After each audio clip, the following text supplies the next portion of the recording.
boarding at the Indian train station. And if we can't go to the train station, why don't we bring it here? So today, this fine day, me and my parents were talking about the Indian train station.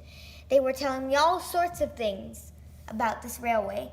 But one of the things that they talked about the most and was the best moment was Vada pav. Instead of fine dining, we've had newspaper dining. They give the Vada pav in a newspaper or crumpled paper with a side of thumbs up. So today, we've recreated the ambience of a train station, and we're going to be playing Ticket to Ride with our awesome, my parents say, Vada pav. Okay, so let's go to the kitchen. So now we are in the kitchen, and we will get our chef hats on so we can start making this Vada pav.